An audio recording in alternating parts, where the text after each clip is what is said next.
Hi friends, welcome back. 12 ಶಿವನ ಜ್ಯೋತಿರ್ಲಿಂಗಗಳು.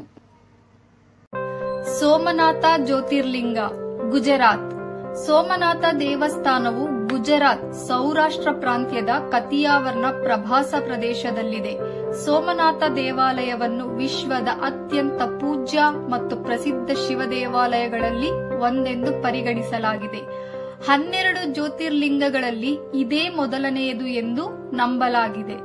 ಈ ದೇವಾಲಯಕ್ಕೆ ಸಂಬಂಧಿಸಿದ ಹಲವಾರು ದಂತಕಥೆಗಳಿದ್ದು, ಒಮ್ಮೆ ಚಂದ್ರನು ಒಂದು ಶಾಪದಿಂದಾಗಿ ತನ್ನ ಹೊಳಪು ಮತ್ತು ಕಾಂತಿಯನ್ನು ಕಳೆದುಕೊಂಡಿರುತ್ತಾನೆ. ಶಾಪದಿಂದ ಮುಕ್ತಿ ಪಡೆಯಲು ಚಂದ್ರದೇವನು ಇಲ್ಲಿ ಸ್ನಾನ ಮಾಡಿ ತನ್ನ ಹೊಳಪನ್ನು ಮರಳಿ ಪಡೆದನು. ಅಂದಿನಿಂದ ಇಲ್ಲಿನ ಜ್ಯೋತಿರ್ಲಿಂಗವನ್ನು ಸೋಮನಾಥ ಎಂದು ಕರೆಯಲಾಗುತ್ತದೆ. ಇದರರ್ಥ ಚಂದ್ರನ ಅಧಿಪತಿ ಎಂದು. ಈ ದೇವಾಲಯವನ್ನು 16 ಬಾರಿ ನಾಶಪಡಿಸಲಾಗಿದೆ ಮತ್ತು ಪುನರ್ನಿರ್ಮಿಸಲಾಯಿತು ಎಂದು ಹೇಳಲಾಗುತ್ತದೆ. ಮಲ್ಲಿಕಾರ್ಜುನ ಜ್ಯೋತಿರ್ಲಿಂಗ, ಆಂಧ್ರಪ್ರದೇಶ. ಆಂಧ್ರಪ್ರದೇಶ ಜಿಲ್ಲೆಯ ಕೃಷ್ಣಾ ನದಿಯ ದಡದಲ್ಲಿರುವ ಶ್ರೀಶೈಲ ಪರ್ವತದ ತುದಿಯಲ್ಲಿ ನೆಲೆಸಿದ್ದಾರೆ ಶ್ರೀ ಮಲ್ಲಿಕಾರ್ಜುನ. ಇಲ್ಲಿನ ಜನರು ಈ ಸ್ಥಳವನ್ನು ದಕ್ಷಿಣ ಕೈಲಾಸ ಎಂದು ಕರೆಯುತ್ತಾರೆ. ಇನ್ನು ಬೃಹತ್ ಕೋಟೆಯಂತಿರುವ ದೇವಾಲಯವು ಮಲ್ಲಿಕಾರ್ಜುನ ಸ್ವಾಮಿ ಮತ್ತು ಭ್ರಮರಾಂಬ ದೇವಿಯನ್ನು ಮುಖ್ಯ ದೇವರುಗಳನ್ನಾಗಿ ಹೊಂದಿದೆ. ಮಹಾಭಾರತದಲ್ಲಿ ಉಲ್ಲೇಖಿಸಿರುವ ಪ್ರಕಾರ ಶ್ರೀಶೈಲ ಪರ್ವತದ ಮೇಲೆ ನೆಲೆಸಿರುವ ಶಿವನನ್ನು ಪೂಜಿಸುವುದರಿಂದ ಅಶ್ವಮೇಧ ಯಾಗಗಳನ್ನು ಮಾಡಿದಷ್ಟು ಫಲ ದೊರೆಯುತ್ತದೆ. ಇದು ಮಲ್ಲಿಕಾರ್ಜುನ ಜ್ಯೋತಿರ್ಲಿಂಗದ ವಿಶೇಷ. ಮಹಾಕಾಳೇಶ್ವರ ಜ್ಯೋತಿರ್ಲಿಂಗ, ಮಧ್ಯಪ್ರದೇಶ. ಜ್ಯೋತಿರ್ಲಿಂಗವಾದ ಮಹಾಕಾಳೇಶ್ವರವು ಮಧ್ಯಪ್ರದೇಶದ ಉಜ್ಜಯಿನಿಯಲ್ಲಿದೆ. ಇಲ್ಲಿ ಭಗವಾನ್ ಮಹಾಕಾಳೇಶ್ವರನ ಭವ್ಯವಾದ ಜ್ಯೋತಿರ್ಲಿಂಗವಿದ್ದು, ಇಲ್ಲಿರುವ ಲಿಂಗವನ್ನು ಸ್ವಯಂಭೂ ಎಂದು ಪರಿಗಣಿಸಲಾಗುತ್ತದೆ ಮತ್ತು ಈ ಲಿಂಗದ ಪ್ರಭಾವ ಅತ್ಯಂತ ಪವಾಡ ಶಕ್ತಿ ಇರುವಂತದ್ದು ಎಂದು ಹೇಳಲಾಗುತ್ತದೆ. ದೇವಾಲಯದ ಸಂಕೀರ್ಣದೊಳಗೆ 100ಕ್ಕೂ ಹೆಚ್ಚು ಪುಟ್ಟ ದೇವಾಲಯಗಳಿವೆ. ಇಲ್ಲಿ ಸ್ವತಃ ನಾವೇ ಅಭಿಷೇಕ ಮಾಡಿ ಪೂಜೆ ಮಾಡಬಹುದು. ಶಿವಲಿಂಗವನ್ನು ಸ್ಪರ್ಶಿಸಿ ಪುಣ್ಯವನ್ನು ಪಡೆಯಬಹುದು. ಓಂಕಾರೇಶ್ವರ ಜ್ಯೋತಿರ್ಲಿಂಗ, ಮಧ್ಯಪ್ರದೇಶ. ಕಾಂಡ್ವಾದಲ್ಲಿರುವ ಓಂಕಾರೇಶ್ವರ ದೇವಸ್ಥಾನವು ಶಿವನಿಗೆ ಅರ್ಪಿತವಾದ ಭಾರತದ ಅತ್ಯಂತ ಪೂಜ್ಯ ಸ್ಥಳಗಳಲ್ಲಿ ಒಂದಾಗಿದೆ. ನರ್ಮದಾ ನದಿಯಿಂದ ಮಂದಾತ ಅಥವಾ ಶಿವಪುರಿ ಎಂಬ ದ್ವೀಪದಲ್ಲಿ ಸ್ಥಾಪಿಸಲಾಗಿರುವ ಇಲ್ಲಿನ ಲಿಂಗದ ಆಕಾರವು ಓಂನಂತೆ ಕಾಣುತ್ತದೆ. ಈ ಸ್ಥಳವು 2 ಪ್ರಮುಖ ಶಿವ ದೇವಾಲಯಗಳನ್ನು ಹೊಂದಿದೆ. ಒಂದು ಓಂಕಾರೇಶ್ವರ ಮತ್ತು ಇನ್ನೊಂದು ಅಮರೇಶ್ವರ.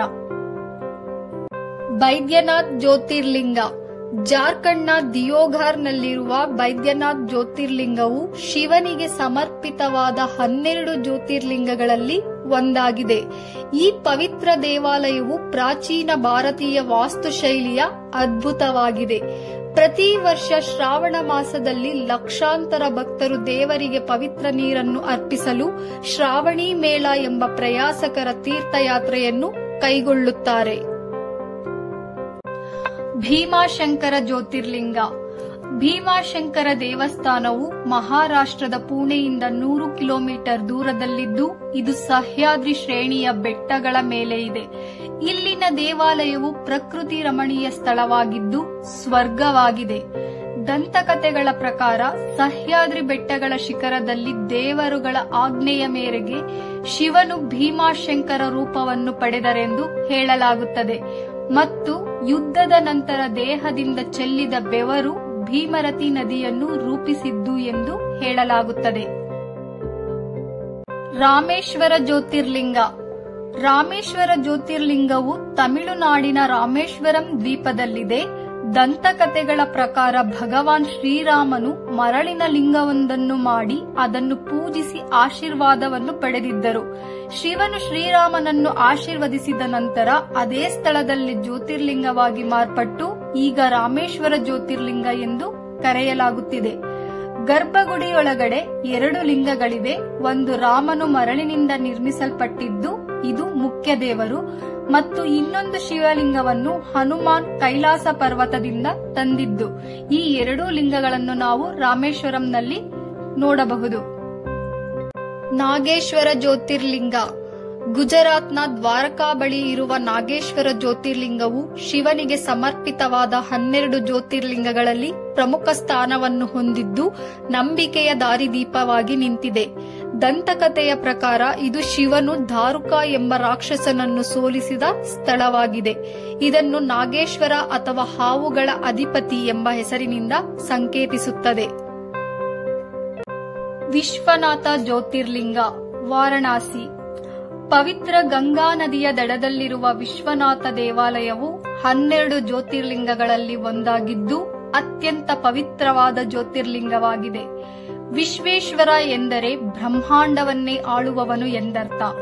ಪ್ರಾಚೀನ ಹಿಂದೂ ಧರ್ಮಗ್ರಂಥಗಳಲ್ಲೂ ಈ ದೇವಾಲಯದ ಉಲ್ಲೇಖವಿದೆ. ಮಹಾದೇವನ ದರ್ಶನಕ್ಕಾಗಿ ಪ್ರಪಂಚದಾದ್ಯಂತ ಜನರು ಇಲ್ಲಿಗೆ ಭೇಟಿ ನೀಡುತ್ತಾರೆ. ತ್ರಯಂಬಕೇಶ್ವರ ಜ್ಯೋತಿರ್ಲಿಂಗ. ಗೋದಾವರಿ ನದಿಯ ದಡದಲ್ಲಿರುವ ನಾಸಿಕ್ನ ತ್ರಯಂಬಕೇಶ್ವರ ಜ್ಯೋತಿರ್ಲಿಂಗವು ಶಿವನಿಗೆ ಅರ್ಪಿತವಾದ ಪ್ರಾಚೀನ ಹಿಂದೂ ದೇವಾಲಯಗಳಲ್ಲಿ ಒಂದಾಗಿದೆ. ಪ್ರತಿ 12 ವರ್ಷಗಳಿಗೊಮ್ಮೆ ಪವಿತ್ರ ಕುಂಭಮೇಳ ನಡೆಯುವ 4 ನಗರಗಳಲ್ಲಿ ನಾಸಿಕ್ ಕೂಡ ಒಂದಾಗಿದೆ.